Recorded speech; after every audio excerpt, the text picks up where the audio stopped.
VS. അച്യുതാനന്ദന് capital punishment നൽകണമെന്നത് ഒരു കെട്ടുകഥയാണ് എന്നായിരുന്നു CPM നേതൃത്വവും നേതാക്കളൊക്കെ പറഞ്ഞിരുന്നത്. ഇന്ന് ഒരു തുറന്ന പറച്ചിൽ നടത്തുകയാണ് ശ്രീ പെരുപ്പങ്കോട് മുരളി. ആ സമ്മേളനത്തിലുണ്ടായിരുന്ന ആളാണ്. എന്താണ് ശരിക്കും സംഭവിച്ചത്? ആരാണ് അത്തരത്തിലുള്ള പ്രവർത്തനം നടത്തിയത്? അത് ആ പ്രയോഗം മാത്രം ഒറ്റയ്ക്ക് എടുത്ത് പറയാനാവില്ല. കാരണം 2000-ന് ശേഷം ഈ കമ്മ്യൂണിസ്റ്റ് മാർക്സിസ്റ്റ് പാർട്ടിയുടെ സമ്മേളനങ്ങൾ ഒരു പകപോക്കൽ സമ്മേളനങ്ങളായി മാറിയിട്ടുണ്ട്. കാരണം വെച്ചാൽ 2000-ന് ശേഷം വന്ന പുതിയ തലമുറ EMS ഇല്ല, AKG ഇല്ല, ചടയൻ ഗോവിന്ദനില്ല, നായനാർ ഏതാണ്ട് ഒരു നിഷ്ക്രിയ മാറി. അദ്ദേഹം ഒരു നിഷ്കളങ്കനും വാസ്തവത്തിൽ പാർട്ടിയുടെ നയങ്ങളൊക്കെ തലതാറേറെ പരിശോധിക്കുന്ന ആളുമായിരുന്നില്ല. അങ്ങനെയുള്ള ഒരു സന്ദർഭത്തിൽ ഈ പുതിയതായി കലാശാലകളിൽ നിന്ന് വന്ന കുറേ ചെറുപ്പക്കാർ, അവർ 66-ന് ശേഷം പാർട്ടി വന്നവരാണ്. പാർട്ടി അനുഭവങ്ങളില്ല. പാർട്ടിയുടെ സമ്മേളനങ്ങളെന്ന് പറയുന്നത് പാർട്ടിയെ ശുദ്ധീകരിക്കാൻ വേണ്ടി നടത്തുന്ന പ്രക്രിയയാണ്. കഴിഞ്ഞ 3 വർഷക്കാലത്തിനിടയിൽ നടത്തിയ പ്രവർത്തനം പ്രത്യയശാസ്ത്രപരമായി അവരെന്തെങ്കിലും വ്യതിയാനങ്ങൾ സംഭവിച്ചിട്ടുണ്ടോ എന്ന പരിശോധന, അവരുടെ നേതാക്കന്മാരുടെ പെരുമാറ്റം, ഇതിനെക്കുറിച്ചുള്ള ശക്തിയായ വിമർശനമാണ് സാധാരണഗതിയിൽ സമ്മേളനങ്ങൾ നടക്കാറുള്ളത്. ഇപ്പോൾ ഉൾപാർട്ടി ജനാധിപത്യത്തിൻ്റെ ഏറ്റവും ഉയർന്ന രൂപമാണ് പാർട്ടി സമ്മേളനങ്ങൾ. അപ്പോൾ സ്വാഭാവികമായിട്ട് തെറ്റുതിരുത്തുകയും കൂടുതൽ മാനസിക ഐക്യത്തോടുകൂടി പാർട്ടി മുന്നോട്ട് കൊണ്ടുപോവുകയൊക്കെ ചെയ്യുന്നത് പാർട്ടി സമ്മേളനങ്ങളാണ്. നിർഭാഗ്യവശാൽ 2005-ലെ മലപ്പുറം സമ്മേളനം മുതൽ ആ സ്വഭാവം മാറി. കാരണം പാർട്ടി കൈവശം വച്ചിരിക്കുന്ന ആളുകൾ സ്വന്തം താല്പര്യം സംരക്ഷിക്കാനും പദവികൾ സംരക്ഷിക്കാനും പണം സമ്പാദിക്കാനുള്ള ഉപാധിയായി പാർട്ടിയെ ഉപയോഗിക്കാൻ തുടങ്ങി. ഇതിനൊക്കെ ശക്തിയായ എതിർപ്പുമായി വിമർശനവുമായി VS ആയിരുന്നു മുമ്പ് അധികം. അപ്പോൾ VSനെ പിന്താങ്ങിയവരും ആ കൂട്ടത്തിൽ പെടുമായിരുന്നു. ഇപ്പോൾ ഈ മലപ്പുറം സമ്മേളനം നടക്കുമ്പോൾ 14 ജില്ലകളിൽ 9 ജില്ലകളിൽ VSൻ്റെ കൂടെയായിരുന്നു ബഹുഭൂരിപക്ഷം. അപ്പോൾ VSൻ്റെ ഒരു ആത്മവിശ്വാസം ഉണ്ടായിരുന്നു പാർട്ടിയെ കറക്റ്റ് ചെയ്യാൻ ഈ സഹാക്കൾ സഹായിക്കും എന്ന്. നിർഭാഗ്യവശാൽ ഈ സമ്മേളനങ്ങൾ നടന്നത് ഈ ജയിച്ചു വന്ന പ്രതിനിധികളിൽ പലരെയും സ്ഥാനമാനങ്ങൾ നൽകാമെന്ന് പ്രേരിപ്പിച്ചും അതുപോലെ മറ്റു സാമ്പത്തിക പ്രലോഭനമൊക്കെ നടത്തിയും അത് ഒരു വലിയ കാലുമാറ്റം അവിടെ നടന്നു.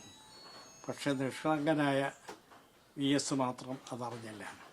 അതുകൊണ്ട് ആ സമ്മേളനം വാസ്തവത്തിൽ VSനെതിരായൊരു സമ്മേളനമായി മാറുകയാണ് ചെയ്തത്. ഞങ്ങളുടെ ജില്ലയിൽ തന്നെ 43 പ്രതിനിധികൾ VSൻ്റെ കൂടെയായിരുന്നു. 43 പ്രതിനിധികളാണ് തിരഞ്ഞെടുക്കപ്പെട്ടത്. അത് ആരും പ്രേരിപ്പിച്ചിട്ടൊന്നുമല്ല. കാരണം VS എടുത്ത ഒരു സമീപനം, VS തലസ്ഥാനത്ത് പല സമരങ്ങളും, ഇപ്പോൾ കോവളത്ത് കൊട്ടാരം സമരം, അതിനൊക്കെ നേതൃത്വം കൊടുത്തതും അദ്ദേഹത്തിൻ്റെ പിന്നിൽ അണിനിരന്നതുമൊക്കെ ഇവിടുത്തെ സഹാക്കളാണ്. അതുകൊണ്ട് അവരെ ഏകണ്ഠമായി VSൻ്റെ കൂടെ വന്നു. നിർഭാഗ്യവശാൽ നമ്മുടെ 3-4 നേതാക്കന്മാർ 3 പേര്, കാരണം VSൻ്റെ കൂടെ നടന്ന VSൻ്റെ അഭിപ്രായങ്ങൾ മാനിച്ച VSന് വേണ്ടി വാദിച്ച 3 ആളുകൾ ഒറ്റയടിക്ക് അവിടെ മലപ്പുറത്ത് അപ്പുറത്ത് പോയി. 3 പേരാണ്. ആ 3 പേർ പേര് ഞാൻ പറയില്ല, അത് ശരിയല്ലല്ലോ. 3 പേരിൽ ഒരാൾ മന്ത്രിയായി, 2 പേരെ പിന്നെ സംസ്ഥാന കമ്മിറ്റി എടുക്കാമെന്ന് ഉറപ്പ് കൊടുത്തു. ആ അടിസ്ഥാനത്തിലാണ് അവർ മറ്റ് 11 പേരെയും കൂടെ മാറ്റി അങ്ങനെ 43-ൽ 14 പേര് തിരുവനന്തപുരം ജില്ലയിൽ നിന്ന് തന്നെ ഒറ്റയടിക്ക് മാറി. ഇതുപോലെ ഓരോ ജില്ലയിലും സംഭവിച്ചു. ചുരുക്കി പറഞ്ഞാൽ VSനെ വോട്ടിങ്ങിൽ തോൽപ്പിക്കാനാണ് ശ്രമം നടത്തിയത്.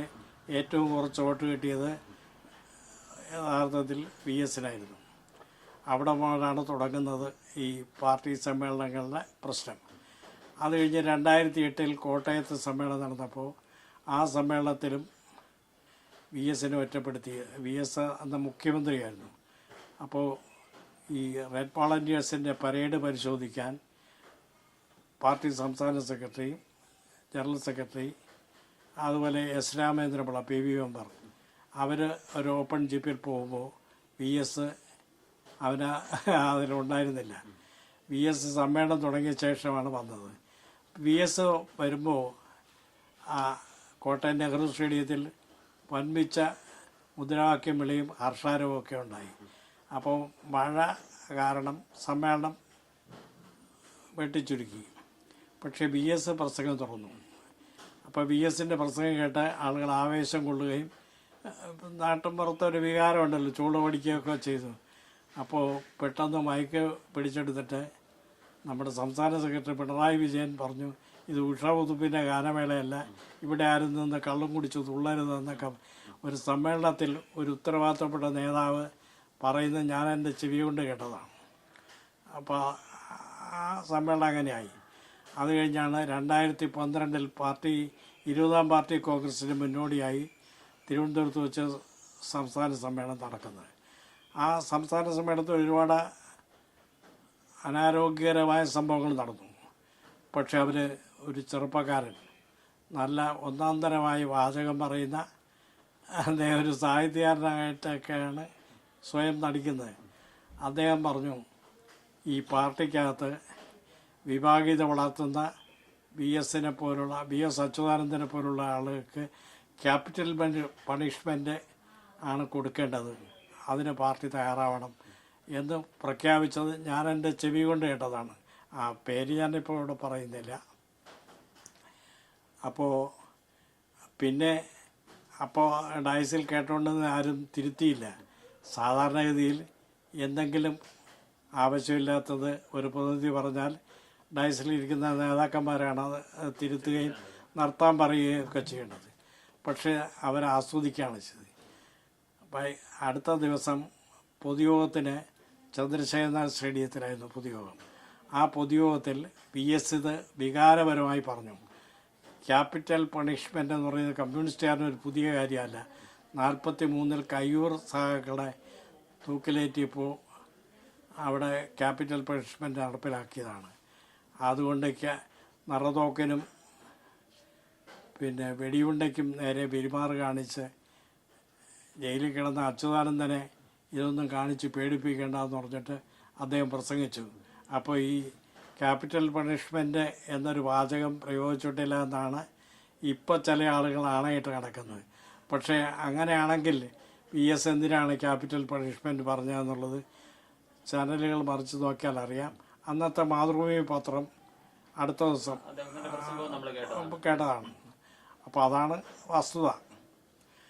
അപ്പോൾ അത് കഴിഞ്ഞാണ് 2015 ആലപ്പുഴ സമ്മേളനത്തിൽ 40 പേജ് വി എസിനെതിരായ കുറ്റാരോപണം നടത്തി ആണ് സംഘടന റിപ്പോർട്ട് തയ്യാറാക്കിയത്. അതൊക്കെ ഒരു രേഖയാണ്. പിന്നെ അത് മാത്രമല്ല, അവൻ്റെ തലേദിവസ പത്രത്തിൽ വി എസ് അച്യുതാനന്ദൻ കമ്മ്യൂണിസ്റ്റ് വിരുദ്ധനാണ്, സംഘടനാ വിരുദ്ധനാണ് എന്ന് പറഞ്ഞൊരു പ്രയോഗവും അന്നത്തെ സംസ്ഥാന സെക്രട്ടറി പിണറായി വിജയൻ നടത്തുകയുണ്ടായി. അപ്പോൾ അന്നത്തെ ജനറൽ സെക്രട്ടറി പ്രകാശ് കാരാട്ടിനോട് ഈ കാര്യങ്ങൾ പറഞ്ഞു. കാരണം അന്ന് അദ്ദേഹം സെൻട്രൽ കമ്മിറ്റി മെമ്പറാണ്. PB ഇല്ല, 2009 PB എന്ന് ഒഴിവാക്കിയല്ലോ എല്ലാവരും പ്രശ്നം കാരണം. അപ്പോൾ ഈ സാക്ഷാൽ പ്രകാശ് കാരാട്ട് നമശിവായ മജിസ്ട്രേറ്റിനെ പോലെ ഇരുന്നു, ഇതൊന്നും കേൾക്കാത്ത വട്ടലിരുന്നു. അപ്പോൾ ഒരാളെ സാധാരണ കമ്മ്യൂണിസ്റ്റ് മാർക്സിസ്റ്റ് പാർട്ടിയുടെ സംഘടനാ രീതി അനുസരിച്ച് മേൽക്കമ്മിറ്റിയിലുള്ള ഒരാളെ വിമർശിക്കണമെങ്കിൽ അയാളുടെ കമ്മിറ്റിക്ക് മാത്രമേ അവകാശമുള്ളൂ. കീഴ്ക്കമ്മിറ്റിയിൽപ്പെട്ട ഒരാളുടെ വിമർശനം ഉണ്ടെങ്കിൽ അയാൾ പരാതിയായി മേൽക്കമ്മിറ്റിക്ക് കൊടുക്കണം. ആ മേൽക്കമ്മിറ്റിയാണ് അത് പരിശോധിച്ചിട്ട് ആവശ്യമാണെങ്കിൽ പരാതി ഉന്നയിച്ച കമ്മിറ്റിയിൽ മേൽക്കമ്മിറ്റി തന്നെ വന്ന് ഓപ്പൺ ചെയ്യും. പക്ഷേ ഇത് യാതൊരു തത്വദീക്ഷയുമില്ലാതെ ഒരു പാർട്ടി ജനറൽ സെക്രട്ടറിയുടെ മുമ്പിൽ വെച്ചാണ് ഈ കാര്യങ്ങളൊക്കെ നടന്നത്. അപ്പോൾ സ്വാഭാവികമായിട്ട് തന്നെ കുറ്റപ്പെടുത്തുന്നൊരു സമ്മേളനത്തിൽ ഇരുന്നിട്ട് കാര്യമില്ലല്ലോ. അങ്ങനെയാണ് VS ആ സമ്മേളനം വിട്ട് പുറത്തു പോയത്. താങ്കൾ പറയുന്ന കാലഘട്ടത്തിൽ സംസ്ഥാനത്ത് നോക്കുകയാണെന്നുണ്ടെങ്കിൽ EK നായനാർക്ക് ശേഷം പിണറായി വിജയനാണ് പാർട്ടി സെക്രട്ടറി ആയിട്ട് വരുന്നത്. ഈ പറയുന്ന സംഭവം പരാമർശിക്കുന്ന സമയത്താണെങ്കിൽ കാരാട്ട് ഉൾപ്പെടെയുള്ള ആളുകളാണ് ഉള്ളത്. അപ്പോൾ അവരുടെ എല്ലാവരുടെയും മൗന സമൂഹത്തോടുകൂടി എല്ലാവരും അവിടെ എല്ലാം ഒരു അറിവോടുകൂടി തന്നെയാണ് ഇത്തരത്തിൽ വിമർശനങ്ങൾ വരുന്നത് എന്നുള്ളതല്ലേ? അല്ല, അത് എനിക്ക് പറയാനാവില്ലല്ലോ. അവരെ സംബന്ധിച്ചോ എന്തായാലും അവരെ ശ്രദ്ധയിൽപ്പെടുത്തി എന്നുള്ളത് സത്യമാണ്. VS ശ്രദ്ധയിൽപ്പെടുത്തി. പക്ഷേ VSനെ പുകച്ചു പുറത്തിയടിക്കാമെന്ന് പറയാമല്ലോ ശൈലി, അതാണ് ഉദ്ദേശിച്ചത്. പക്ഷേ VS ഒരിക്കലും പാർട്ടി വിട്ടു പോകാൻ തയ്യാറായിരുന്നില്ല. കാരണം അദ്ദേഹം സ്ഥാപിച്ച പാർട്ടിയാണ്. അദ്ദേഹത്തിൻ്റെ ഗുരുനാഥനായ P. കൃഷ്ണപിള്ള പറഞ്ഞ അനുഭവങ്ങൾ ഉള്ള ഒരാളാണ്. അപ്പോൾ അങ്ങനെയുള്ള VSനെ പുകച്ചു പുറത്തിയടിക്കാൻ എത്ര ശ്രമിച്ചിട്ടും നടന്നിട്ടില്ല. ഇപ്പോൾ ആലപ്പുഴ സമ്മേളനം കഴിഞ്ഞപ്പോൾ മറ്റു പല ആളുകളും പുതിയ പാർട്ടി ഉണ്ടാക്കാൻ അദ്ദേഹത്തെ സമീപിച്ചതായി എനിക്കറിയാം. പക്ഷേ VS ഒരിക്കലും അങ്ങനെ പറയുന്ന ആളെ വീട്ടിൽ പോലും കയറ്റില്ല. കാരണം പാർട്ടി വിട്ട് കളിക്കാൻ VS തയ്യാറായില്ല. കാരണം പാർട്ടി നമ്മുടെ കാലത്തിനും പാർട്ടിക്കും ഒക്കെ ഒരു തിരുത്തൽ ശക്തിയായിരുന്നു സഖാവ് VSനെ വേറെ ചില സവിശേഷതകളുണ്ട്. കാരണം നമ്മുടെ രാഷ്ട്രീയ നേതാക്കന്മാരിൽ ഇത്രയും പരിസ്ഥിതി ബോധമുള്ള ഒരാളെ കാണാൻ കഴിയില്ല. ഇപ്പോൾ നെൽവയൽ നികത്തൽ എതിരായി VS സംസാരിച്ചത് യഥാർത്ഥത്തിൽ അദ്ദേഹത്തിൻ്റെ പരിസ്ഥിതി ബോധമാണ്. കാരണം കേരളത്തിൻ്റെ ഭൂപ്രകൃതിയെ സംബന്ധിച്ച് കാർഷിക സർവകലാശാല വിദഗ്ധന്മാർ നടത്തിയൊരു പഠനമുണ്ട്. അവർ പറയുന്നത് ഒരു കുത്തിച്ചാരിയ പറക പോലെയാണ് കേരളം എന്നാണ്. കാരണം ഈ സഹ്യ പർവ്വതത്തിൽ നിന്ന് ഈ മഴക്കാലത്ത് കുത്തിയൊലിച്ചു വരുന്ന വെള്ളം 44 നദികളിലൂടെ ഒഴുകി അത് അറബിക്കടലിൽ ചെന്ന് ചേരും. അത് കേരളത്തിൻ്റെ ഭൂപ്രകൃതിയെ സഹായിക്കാൻ പര്യാപ്തമല്ല. പക്ഷെ അങ്ങനെ പര്യാപ്തമാകുന്നത് നമുക്ക് നെൽവയലുകൾ ഉള്ളതുകൊണ്ടാണ്. ആ നെൽവയലുകളിലാണ് ഈ ജലം തങ്ങി നിൽക്കുന്നത്. അങ്ങനെയാണ് പരിസ്ഥിതി സന്തുലിതാവസ്ഥ സംരക്ഷിക്കുന്നത്. അതുകൊണ്ട് നിലം നികത്തി കഴിഞ്ഞാൽ ഈ പരിസ്ഥിതി സന്തുലിതാവസ്ഥ നഷ്ടപ്പെടും. അതുകൊണ്ട് ഈ 1970 കാലത്ത് വന്നപ്പോൾ കൃഷി വളരെ നഷ്ടത്തിലായി, നെൽകൃഷി നഷ്ടത്തിലായി. അപ്പോൾ പകരം ഭൂമാഫിയയും പിന്നെ ഭൂപ്രഭുക്കന്മാരും വാണിജ്യാടിസ്ഥാനത്തിൽ വയൽ നികത്തി കൃഷി ആരംഭിക്കാൻ ഒരു തീരുമാനമെടുത്തു. അങ്ങനെയാണ് കൊക്കോ കൃഷിയും റബ്ബർ കൃഷിയും കുട്ടനാട്ടിൽ ആരംഭിക്കാൻ തീരുമാനിച്ചത്. അപ്പോൾ കുട്ടനാട്ടിലെ വയലുകളിൽ ഈ മൺകൂന കോരി അതിൻ്റെ പുറത്ത് റബ്ബറും കൊക്കോയും നടുന്ന ഒരവസ്ഥയുണ്ടായി. അപ്പോൾ അതിനെതിരായിട്ടാണ് VS പറഞ്ഞു ഇത് ശരിയല്ല, അതുകൊണ്ട് കൂന തട്ടി നിരത്തണം, റബ്ബർ വെട്ടി മാറ്റണം എന്ന് പറഞ്ഞിട്ടാണ് അതിനെയാണ് വെട്ടിനിരത്തൽ സമരമായി വ്യാഖ്യാനിക്കുകയും അദ്ദേഹം കേരളത്തെ വികസന വിരുദ്ധനായിട്ട് സങ്കല്പിച്ചതൊക്കെ. ഇതിനകത്ത് സാറ് പറഞ്ഞു ഈ ക്യാപിറ്റൽ പണിഷ്മെന്റിന്റെ കാര്യത്തോട് വരുവാണെന്നുണ്ടെങ്കിൽ അത് പിന്നീട് അങ്ങനെ പരാമർശം നടത്തിയ ആൾക്ക് ഇപ്പം സംസ്ഥാന സെക്രട്ടേറിയറ്റ് മെമ്പറായി ഇപ്പം അന്ന് വന്നത് സ്വരാജ് എന്നുള്ളതാണ് വന്നിരുന്നത്. പിന്നീട് ഉന്നത പദവികളിലേക്ക് വരുന്നു, അവസാനം ഉപതെരഞ്ഞെടുപ്പുകളൊക്കെ മത്സരിക്കുന്ന ഒരു സാഹചര്യത്തിലേക്ക് പോകുന്നു. അത്തരം സ്ഥാനമാനങ്ങളിലേക്ക് പിന്നെ ആൾ വരുന്ന ഒരു സാഹചര്യം വന്നു അല്ലേ? അല്ല, അതങ്ങനെയാണ്. കാരണം വെച്ചാൽ VSനെ പിന്നെ ആക്ഷേപിക്കുന്നവരും അപഹസിക്കുന്നവരും ഒറ്റുകൊടുക്കുന്നവർക്കും പാർട്ടി സ്ഥാനമാനങ്ങൾ നൽകുക, VSൻ്റെ അഭിപ്രായം ശരിയാണെന്ന് പറയുന്നവരെ പാർട്ടിയിൽ നിന്ന് ഒഴിവാക്കുക. ഇപ്പോൾ പറയുന്നത് പാർട്ടിയിൽ വിഭാഗീയതയില്ല എന്നാണ്. പാർട്ടി വിഭാഗീയത എങ്ങനെ ഉണ്ടാവും? കാരണം വ്യത്യസ്ത അഭിപ്രായം പറയുന്ന ആളുകളെ മുഴുവൻ പാർട്ടിയിൽ നിന്ന് ഒഴിവാക്കുകയാണ്. അവരുടെ ഭാഗ്യവശാൽ 2016 മത്സരിച്ച് ജയിച്ച VS, കാരണം 2016 തെരഞ്ഞെടുപ്പ് ഈ രാജ്യത്തെ മാധ്യമങ്ങൾക്ക് മുഴുവൻ അറിയാം VSൻ്റെ തെരഞ്ഞെടുപ്പായിരുന്നു. വാസ്തവത്തിൽ 140 മണ്ഡലങ്ങളിലും VS ആയിരുന്നു സ്ഥാനാർത്ഥി. അങ്ങനെ ജയിച്ച് വന്ന സ്വാഭാവികമായിട്ട് VS മുഖ്യമന്ത്രിയാവുമെന്നാണ് ജനങ്ങൾ പ്രതീക്ഷിച്ചത്. പക്ഷേ നിർഭാഗ്യവശാൽ ഞാൻ അന്ന് സംസ്ഥാന കമ്മിറ്റി മെമ്പറായിരുന്നു. അപ്പോൾ ഒരു ദിവസം സംസ്ഥാന കമ്മിറ്റി കൂടിയിട്ട് മുഖ്യമന്ത്രിയെ തീരുമാനിക്കാൻ കൂടുകയാണ്, റിപ്പോർട്ട് ചെയ്യാൻ കൂടുകയാണ്. നമ്മുടെ സീതാറാം യെച്ചൂരിയെ വി എസിനെ വിളിച്ച് AK അസംബ്ലി വരുത്തിയിട്ട് പറഞ്ഞു, പിണറായി വിജയനെ മുഖ്യമന്ത്രിയാക്കാൻ തീരുമാനിച്ചു, VS അംഗീകരിക്കണമെന്ന് പറഞ്ഞു. VS പറഞ്ഞു, ഞാൻ അംഗീകരിക്കാം, എനിക്ക് കുഴപ്പമൊന്നുമില്ല, അപ്പോൾ വേറെ പ്രശ്നമൊന്നുമില്ല എന്ന് പറഞ്ഞു. പക്ഷേ യെച്ചൂരി അത് സംസ്ഥാന കമ്മിറ്റി പ്രഖ്യാപിക്കുമ്പോൾ ഒരു കാര്യം കൂടി പറഞ്ഞു, വ്യത്യസ്ത അഭിപ്രായമുള്ള ആരെങ്കിലും ഉണ്ടെങ്കിൽ അവർക്ക് പ്രകടിപ്പിക്കാനുള്ള അവസരം നൽകാമെന്ന് പറഞ്ഞു. അപ്പം ഞാൻ എഴുന്നേറ്റു പറഞ്ഞു, 6 മാസക്കാലം VSന് മുഖ്യമന്ത്രിയാകണം. കാരണം ജനങ്ങളോട് നമ്മൾ കൊടുത്ത വാഗ്ദാനം VSൻ്റെ നേതൃത്വത്തിലാണ് തിരഞ്ഞെടുപ്പ് നടന്നത്. അപ്പോൾ ബംഗാളിൽ പണ്ട് 6 മാസം ജ്യോതിബാസു മുഖ്യമന്ത്രിയായ ശേഷം അദ്ദേഹം ഒഴിഞ്ഞിട്ട് ബുദ്ധദേവിനെ മുഖ്യമന്ത്രിയാക്കിയതുപോലെ കേരളത്തിലും അങ്ങനെ ചെയ്യണം എന്ന് പറഞ്ഞു. ഞാൻ മാത്രമാണ് പറഞ്ഞത്. പക്ഷേ ഞാൻ പറഞ്ഞപ്പോൾ എന്താണെന്ന് എനിക്കറിയില്ല. അന്ന് സംസ്ഥാന കമ്മിറ്റി ഇതിൽ നിന്ന് രക്ഷപ്പെട്ടത് എങ്ങനെയാണെന്ന് എനിക്ക് ഇപ്പോഴും ആലോചിക്കാൻ പറ്റുന്നില്ല. കാരണം കമ്മിറ്റി പിരിഞ്ഞ ഉടനെ പറഞ്ഞു, നിൻ്റെ കച്ചവടം പാസ്സായി എന്ന് പറഞ്ഞു. അതുപോലെ സംഭവിക്കുകയും ചെയ്തു. 2018 തൃശ്ശൂരിൽ അതിന് ശേഷം പാർട്ടി സമ്മേളനം ചേർന്നത് തൃശ്ശൂരാണ്. തൃശ്ശൂർ സമ്മേളനം ചേർന്നപ്പോൾ പാനൽ തയ്യാറാക്കാൻ കൂടിയ സംസ്ഥാന കമ്മിറ്റിയിൽ കോടിയേരി ബാലകൃഷ്ണൻ സ്വസിദ്ധമായ ചിരിയോടുകൂടി പറഞ്ഞു, ഞങ്ങളൊരു പുതിയ തീരുമാനമെടുത്തിട്ടുണ്ട്, 80 വയസ്സായ ആളുകളെ പാർട്ടി കമ്മിറ്റിയിൽ നിന്ന് ഒഴിവാക്കാൻ, സംസ്ഥാന കമ്മിറ്റിയിൽ നിന്ന് ഒഴിവാക്കുകയാണെന്ന്. എന്നിട്ട് ആദ്യം വായിച്ച പേര് എൻ്റെയാണ്. ഞാൻ 940 ജൂൺ 12 ജനിച്ച ആളാണ്. അപ്പോൾ എനിക്കന്ന് 74 വയസ്സേ ഉള്ളൂ. അപ്പം ഞാൻ ചിരിച്ചുകൊണ്ട് ചോദിച്ചു, സഖാവിന് ജോത്സ്യം അറിയാവുന്ന ഇപ്പോഴാണ് എനിക്ക് മനസ്സിലായത്. എനിക്ക് 74 വയസ്സേ ഉള്ളൂ. ഞാനിപ്പോൾ റെക്കോർഡൊന്നും കാണിച്ച് നിങ്ങളെ ബോധ്യപ്പെടുത്താൻ ആഗ്രഹിക്കുന്നില്ല. അപ്പോൾ ഉടനെ കോടിയേരി പറഞ്ഞു, നിങ്ങൾ പ്രവർത്തിക്കുന്നില്ല. ഞാൻ പറഞ്ഞ അങ്ങനെ പറയാൻ പറ്റും. സംസ്ഥാന സമിതിയിൽപ്പെട്ട ആളുകൾ സംസ്ഥാന കമ്മിറ്റി ഏതെങ്കിലും വർക്ക് ഏൽപ്പിച്ചാൽ അത് ചെയ്യുക, അല്ലെങ്കിൽ അതാത് ജില്ലകളിലെ പാർട്ടിയെ സഹായിക്കുക, ഇതാണല്ലോ പറഞ്ഞിട്ടുള്ളത്. അപ്പോൾ എൻ്റെ ജില്ലാ കമ്മിറ്റി ആ ജില്ലാ സമ്മേളനത്തിൽ ഒരു പ്രവർത്തന റിപ്പോർട്ട് ഇറക്കിയിട്ടുണ്ട്. ആ റിപ്പോർട്ടിൽ പറഞ്ഞിരിക്കുന്നത് ജില്ലാ കമ്മിറ്റിയെ സഹായിച്ച സംസ്ഥാന കമ്മിറ്റി മെമ്പർമാരിൽ എല്ലാം കൊണ്ടും ഏറ്റവും സഹായകരമായ സമീപനം സ്വീകരിച്ചത് പെരുപ്പങ്കോട് മുരളിയാണ് എന്ന് പറഞ്ഞിട്ട് എഴുതിയിട്ടുണ്ട്. അപ്പോൾ എന്താണ് ഞാൻ പ്രവർത്തിച്ചില്ലെന്ന് പറയുന്നത്? അപ്പോൾ കോടിയേരിക്ക് വാക്കുമുട്ടി.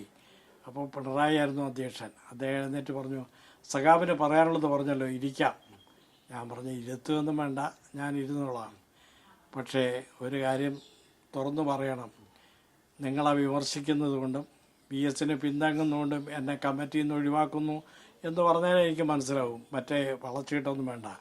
ഇപ്പോൾ 92 വയസ്സായ ആളുകളെ പാർട്ടി കമ്മിറ്റി നിലനിർത്തുന്നു, 96 വയസ്സായ ആളുകളെ പാർട്ടി കമ്മിറ്റി നിലനിർത്തുന്നു. പേരൊന്നും ഞാൻ പറഞ്ഞില്ല. അങ്ങനെ ഏതാണ്ട് 1/2 ഡസനോളം ആളുകൾ 90-ന് മേൽ പ്രായമുള്ളവരാണ്. അവരൊക്കെ ഈ പിന്താങ്ങികളാണ്. ആ പിന്താങ്ങികളെ നിലനിർത്തുകയും എതിർക്കുന്നവരെ വിശേഷിച്ച് VSനോട് അനുകൂലമുള്ള ആളുകളെ ഒഴിവാക്കുകയും ചെയ്യുന്നൊരു സമീപനം സ്വീകരിച്ചു. ഇപ്പോൾ ഉദാഹരണത്തിന് ആലപ്പുഴ CK സദാശിവൻ, അയാൾക്ക് 64 വയസ്സേ ഉള്ളൂ അന്ന്. അയാളെയും ഒഴിവാക്കി ഈ 80ൻ്റെ മറവിൽ. അപ്പോൾ അങ്ങനെയാണ് പാർട്ടി ഏകപക്ഷീയമായി സ്വന്തം പാട്ടുകാരെ മാത്രം നിലനിർത്തുന്ന ഒരവസ്ഥയിലേക്ക് എത്തിയപ്പോൾ ഞങ്ങളെപ്പോലുള്ളവരെ പാർട്ടിയിൽ നിന്ന് ഒഴിവാക്കി. എന്നെ അതിനുശേഷം ഒരു കമ്മിറ്റിയിൽ ഉൾപ്പെടുത്തിയില്ല. കാരണം സാധാരണ ഈ സംസ്ഥാന സമിതിയിൽ നിന്ന് ഒഴിവാക്കിയ ജില്ലാ കമ്മിറ്റി നിലനിർത്തണം. ജില്ലാ കമ്മിറ്റി നിലനിർത്താൻ കഴിയാതെ വന്നാൽ ഏരിയ കമ്മിറ്റി നിലനിർത്തണം.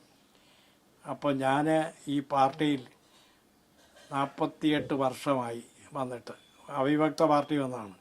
പക്ഷേ എന്നിട്ട് എനിക്കിപ്പോൾ ഒരു കമ്മിറ്റിയിലുമില്ല. ഞാൻ ഒരിക്കലും കമ്മ്യൂണിസ്റ്റ് വിരുദ്ധനല്ല. ഈ പാർട്ടിക്കൊരു പോറൽ പോലും വരാൻ ഞാൻ ആഗ്രഹിക്കുന്നില്ല. അപ്പോൾ ഈ നേതാക്കന്മാരെ കൊള്ളരുതായ്മകളെക്കുറിച്ച് പറഞ്ഞാൽ പാർട്ടിക്കല്ല പോറല്. ഈ VS-ഉം AKG ഒക്കെ നടത്തിയതുപോലെ പാർട്ടിയെ ശുദ്ധീകരിക്കാൻ വേണ്ടി ശ്രമിക്കുന്ന ഒരാളാണ്.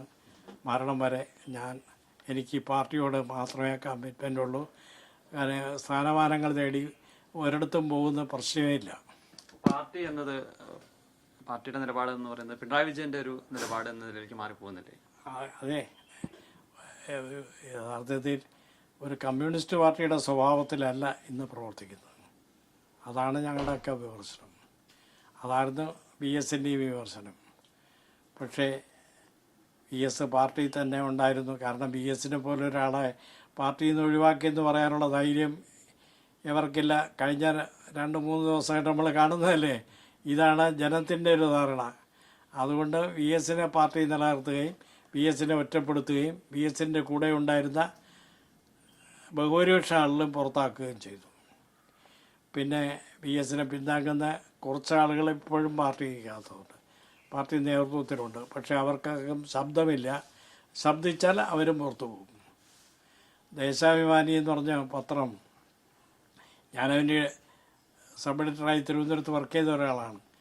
ഇപ്പോൾ VS-നെ അദ്ദേഹത്തിൻ്റെ ഭൗതികദേഹം കാണാൻ വേണ്ടി ഞാൻ AKSൽ പോയിരുന്നു. ആ ഒരു വാർത്ത പോലും VS-നെ സന്ദർശിച്ചവരുടെ കൂട്ടത്തിൽ പപ്പുവിൻ്റെയും പരമുവിൻ്റെയും ഒക്കെ പേരുണ്ട്. പക്ഷേ പെരുപ്പങ്കോട് മുരളിയുടെ പേര് മാത്രമില്ല. കാരണം ഞാൻ അവരെ കുറ്റം പറയുന്നില്ല. കാരണം അത് റിപ്പോർട്ട് ചെയ്താൽ ആ റിപ്പോർട്ട് ചെയ്യുന്നവൻ പിന്നെ പിറ്റേന്ന് തൊഴിലിന് പോകേണ്ടി വരില്ല എന്നുള്ളത് ഉറപ്പാണ്. അതാണ് അവസ്ഥ. ഇപ്പോഴും അങ്ങനെ ഒരു വലിയൊരു സ്പേസ് അല്ലേ, ഒരു VS-ൻ്റെ ഒരു സ്പേസ് ഇപ്പോഴും നിലനിൽക്കുന്നുണ്ടല്ലോ? തീർച്ചയായും. VS അദ്ദേഹം ഉയർത്തിപ്പിടിച്ച കുറേ തത്വങ്ങളുണ്ട്. ആ തത്വങ്ങളെന്ന് പറയുന്നത്, ഒന്ന് പരിസ്ഥിതിയെ സംബന്ധിച്ച്, നാടിൻ്റെ വികസനത്തെ സംബന്ധിച്ച്, നാടിൻ്റെ വികസനത്തിൽ ജനങ്ങളുടെ താല്പര്യം, അത് മുൻനിർത്തിയുള്ള വികസനം, അതൊക്കെ ഇപ്പോഴും അവശേഷിക്കുകയാണ്. കാരണം ലാഭമെന്നതേ നേട്ടം എന്ന ഒരു വികാരം VS-നുണ്ടായിരുന്നില്ല. നാടിൻ്റെ നന്മയെ നേട്ടം, നാടിൻ്റെ ജനങ്ങളുടെ നന്മ മാത്രമാണ് അദ്ദേഹം ആഗ്രഹിച്ചത്. ഒരു VS-നെ താങ്കൾ പറഞ്ഞു VS-ൻ്റെ ഒപ്പം ഉണ്ടായിരുന്ന ആളുകൾ പലപ്പോഴും VS-നെ കൈയൊഴിഞ്ഞത്. ആരൊക്കെയാണ് VS-നെ പിന്നിൽ നിന്ന് കുത്തിയിട്ടുള്ള ആളുകൾ? അല്ല, അത് നിങ്ങളൊക്കെ അറിയാമെന്ന് ഞാൻ പറയണ്ടല്ലോ. ഈ മാരാരിക്കുളത്തെ തോൽവിയെ കുറിച്ച് താങ്കൾ പറഞ്ഞു. അന്ന് വിജയിച്ച ആൾ തന്നെ പറഞ്ഞു, ഫ്രാൻസിസ് തന്നെ പറഞ്ഞത് VS ആയിരുന്നു ശരിക്കും ജയിക്കേണ്ടിയിരുന്നത്. VS-നെ കാലുവാരി തോൽപ്പിച്ചു എന്നുള്ളൊരു വിമർശനം വരികയും ചെയ്യുന്നുണ്ട്. ഫ്രാൻസിസുമായിട്ട് സംസാരിച്ചപ്പോൾ അദ്ദേഹം എന്താണ് സംസാരിച്ചത്? ശരിക്കും എന്തുകൊണ്ടാണ് VS അവിടെ പരാജയപ്പെടുന്നത്? ആരൊക്കെയാണ് അതിന് പിന്നിൽ പ്രവർത്തിച്ചിട്ടുള്ളത്? ഞാൻ പറഞ്ഞല്ലോ, 2 സെൻട്രൽ കേന്ദ്ര കമ്മിറ്റി അംഗങ്ങളും ഒരു സംസ്ഥാന സമിതി അംഗവും ചേർന്നാണ് അവിടുത്തെ പാർട്ടിയെ ഉപയോഗിച്ചിട്ട് VS-നെ തോൽപ്പിച്ചത്. ഫ്രാൻസിസുമായിട്ട് സംസാരിച്ചപ്പോൾ അദ്ദേഹം അതിനെക്കുറിച്ച് അല്ല, അദ്ദേഹം പറഞ്ഞതെന്ന് പറഞ്ഞാൽ ഒരുപാട് കാര്യങ്ങൾ പറഞ്ഞു. പക്ഷേ അദ്ദേഹം ഒരു ഓണസ്റ്റായ മനുഷ്യനാണ്. അദ്ദേഹം എന്നോട് പറഞ്ഞപ്പോൾ ഞാൻ പറഞ്ഞതായിട്ട് പറഞ്ഞോളൂ, പക്ഷേ ഈ പറഞ്ഞ കാര്യങ്ങളുടെ വിശദാംശങ്ങളൊന്നും ആരോടും പറയാൻ പാടില്ല. അപ്പോൾ അത് ഞാൻ പാലിക്കണമല്ലോ. കാരണം അദ്ദേഹത്തിന് ഇല്ലെങ്കിലും അദ്ദേഹത്തിന് കൊടുത്ത വാക്ക് എനിക്ക് വലുതാണ്. അദ്ദേഹം അത്രയും വിശ്വസിച്ചാണ് എന്നോട് പറഞ്ഞത്. പിന്നെ എല്ലാവർക്കും അറിയാം ആരൊക്കെയാണ് അവിടെ കളിച്ചതെന്ന്. കാരണം ഈ അവസാനം മുഖ്യമന്ത്രിയെ തിരഞ്ഞെടുക്കാൻ കൂടിയ സംസ്ഥാന കമ്മിറ്റിയിൽ പിന്നെ ആരെ മുഖ്യമന്ത്രിയാക്കണമെന്ന് പറഞ്ഞു, സുശീലയെ മുഖ്യമന്ത്രിയാക്കണമെന്ന് പറഞ്ഞ് നിർദ്ദേശിച്ചത്, അവരെ പിന്താങ്ങിയതൊക്കെ ആരാണെന്ന് എല്ലാവർക്കും അറിയാം. VS ഉയർത്തിയ ഒരു നിലപാട് പോലെ, അല്ലെങ്കിൽ അതിലേക്ക് ഇനി പാർട്ടി തിരികെ വരുമെന്ന് താങ്കൾ പ്രതീക്ഷിക്കുന്നുണ്ടോ? തിരുത്തലുകൾ ഉണ്ടാവുമെന്ന് പ്രതീക്ഷിക്കുന്നുണ്ടോ? അല്ല, സ്വാഭാവികമാണ്, ചരിത്രമല്ലേ. അപ്പോൾ ഇവിടെ തിരുത്തലുണ്ടാവുമെന്ന് മാത്രമല്ല, ലോകത്ത് മുഴുവൻ കമ്മ്യൂണിസ്റ്റ് പ്രസ്ഥാനത്തിന് തിരിച്ചു വരാൻ കഴിയും എന്നാണ് ഞാൻ വിശ്വസിക്കുന്നത്. കാരണം അതൊരു സാമൂഹ്യ ശാസ്ത്രമാണ്. കാരണം ആ സാമൂഹ്യ ശാസ്ത്രം പ്രായോഗികമായ ഒരു ഘട്ടം വരും എന്ന് ഞാൻ പ്രതീക്ഷിക്കുന്നു. എന്തായാലും ഞാൻ നേരത്തെ പറഞ്ഞതുപോലെ തന്നെ ഒരു ക്യാപിറ്റൽ പണിഷ്മെന്റ് അത് നേരത്തെ മാധ്യമങ്ങൾ കൊണ്ടുവന്നതാണ് എന്നുള്ളൊരു കാര്യമാണ് പറഞ്ഞിരുന്നത്.